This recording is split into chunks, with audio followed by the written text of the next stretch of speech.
The measures pertaining to real estate in the budget 2023-2024 have been consistent with the measures announced and taken by the government in the previous years.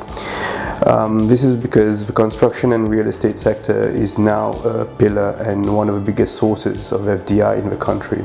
So the government is continuing to encourage foreigners to invest in Mauritius by extending the existing measures and also bringing changes to make these measures more attractive.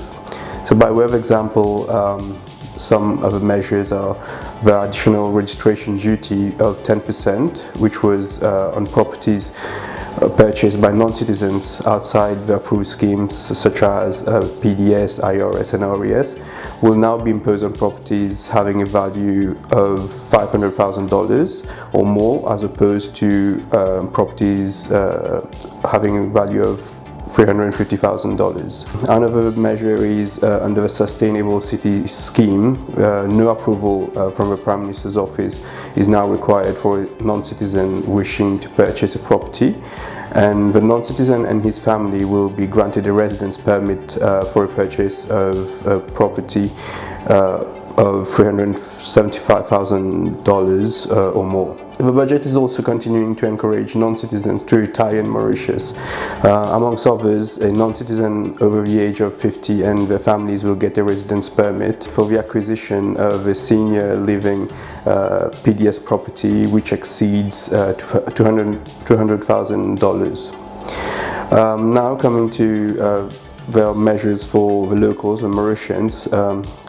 The Mauritians and the real estate developers have welcomed the extension of the home ownership scheme and the home loan payment scheme for another year.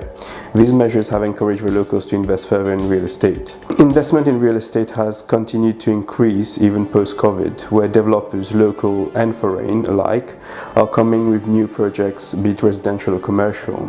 In my view, at the pace real estate development is growing in Mauritius, it was important for the government to continue encouraging foreigners to invest in real estate in Mauritius, as I believe that there may otherwise be a surplus of properties on the island, leading to a bubble in the real estate market.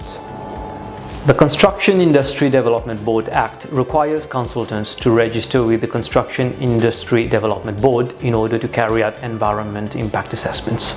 The purpose of this measure, according to the budget speech, is to ensure that the assessors are fit and proper to carry out the assessments for the needs of an environment impact assessment. While it is a step in the right direction, it remains to be seen how elaborate the requirements to be certified will be. Will it be an accreditation or certification, where usually the threshold to be met is higher, or will it simply be a registration?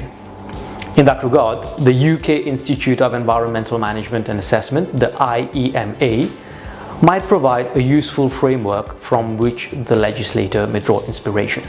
The new legislative amendment now requires a foreign contractor who has been awarded a contract for your utility-scale renewable energy project for an installed capacity exceeding 2 megawatts to subcontract a minimum of 25% of the contract value to a local contractor having at least 10 years experience in the construction industry.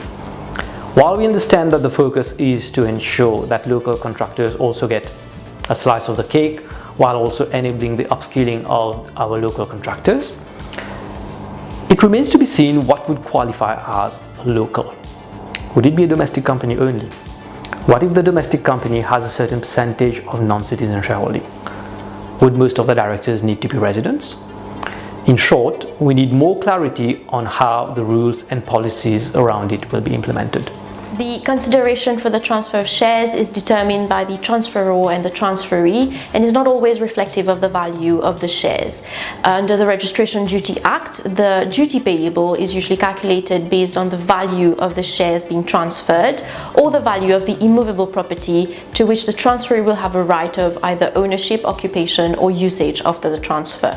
Where the duty is to be calculated on the value of the shares being transferred, a certificate from a professional accountant must accompany the share transfer form setting out the value of the shares. The calculation of the duty was based on the value and not the consideration of the shares being transferred. The new legislation now specifies that the duty will be calculated based on the higher of the value in this certificate and the value of the shares set out in the share transfer form, that is, the consideration being paid for the transfer of the shares. Before, the share transfer form submitted to the Registrar General needed to be accompanied by a description of the immovable property, a site plan of the property, and the open market value of the property, only where the duty to be paid was calculated based on the open market value of the immovable property. The Finance Act now requires this information to be submitted even where the duty is calculated based on the value of the shares if the transferee will acquire more than 20% of the total number of shares of the company.